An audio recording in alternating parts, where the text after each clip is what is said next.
అందరికి నమస్తే. సాక్షి పేపర్లో ఒక వార్త ప్రచురమైంది. ఆ వార్త ఏంటో ఒకసారి చూద్దాం. అట్రాసిటీ కేసు నమోదంటూ ఒక వార్త వచ్చింది. అది ఒకసారి చదివి వినిపిస్తాను, వినండి. పగిడ్యాల కూలీ డబ్బుల కోసం వెళ్ళిన దళితులపైన పడమర పనుమలపాడు గ్రామంలో దాడి జరిగింది. పోలీసులు తెలిపిన వివరాల మేరకు గ్రామానికి చెందిన కర్నె మత్తయ్య వ్యవసాయ కూలీగా జీవనం సాగిస్తున్నాడు. శుక్రవారం అదే గ్రామానికి చెందిన రైతు లాజర్ పొలంలో గడెం కొట్టేందుకు పనికి వెళ్ళాడు. రాత్రి దినసరి వేతనం 500 కోసం రైతు ఇంటికి వెళ్ళగా అతను విష్ణు అనే వ్యక్తి వద్దకు వెళ్ళి ఆయన ఫోన్ పే చేస్తాడు, తీసుకో అని అన్నాడు. అక్కడికి వెళ్ళగా అతని తమ్ముడు భాస్కర్ నాయుడు కనిపించాడు. తన అన్న లేడని ఇంటి వద్ద నుంచి వెళ్ళాలని సూచించగా మత్తయ్య అక్కడే కూర్చోవడంతో భాస్కర్ నాయుడు కోపోద్రేకుడై తలపై రాయితో మోదాడు. ఆయన తలకు బలమైన గాయమైంది. అతడు ముచ్చుమర్రి పోలీస్ స్టేషన్లో ఫిర్యాదు చేశాడు. దీంతో నిందితుడిపై ఎస్సీ అట్రాసిటీ కేసు నమోదు చేసి దర్యాప్తు చేపట్టినట్లు ఎస్ఐ శరత్ కుమార్ రెడ్డి తెలిపారు. ఏంటండి ఇంత దారుణం? కూలి డబ్బులకు వెళితే దాడి చేయాల్సినటువంటి అవసరం ఏముంది? వాని పరిస్థితి ఎలా ఉందో ఒకసారి ఆలోచించాలి కదా.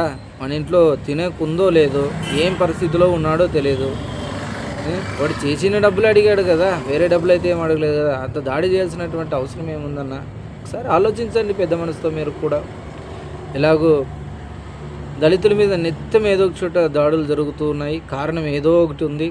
దాని వెనక ఎవరిదో ఒకరిది, ఏ రాజకీయ పార్టీదో ఒక రాజకీయ పార్టీ అండదండలు చూపిస్తున్నారు. ఇది చాలా దారుణమైనటువంటి విషయాలు. దళితులు అన్నవానికి స్వేచ్ఛ లేదా? మనిషికి బ్రతికే హక్కు లేదా? ఏంటి ఈ దారుణమైన పరిస్థితి?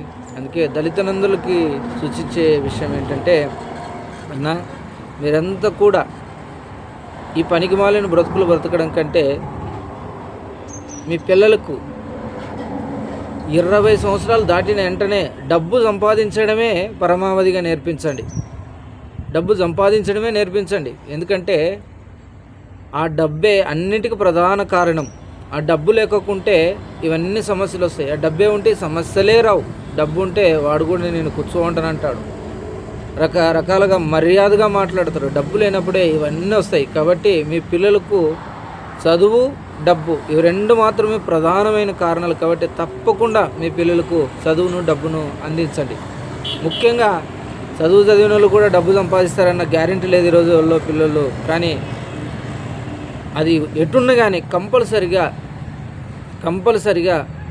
డబ్బు సంపాదించేటట్లు మీ పిల్లల్ని మీరు ప్రోత్సహించండి. ఆ మార్గాలు మీరు చూపించాలని దళితులు అయిన తల్లిదండ్రులందరికీ కూడా వినయంగా విన్నపం చేస్తున్నాను. దయచేసి ప్రతి ఒక్క దళితుడు కూడా డబ్బే ప్రధాన లక్ష్యంగా పెట్టుకొని ముందుకు సాగాలని ఈ సందర్భంగా మీ అందరికి కూడా తెలియజేస్తున్నాను.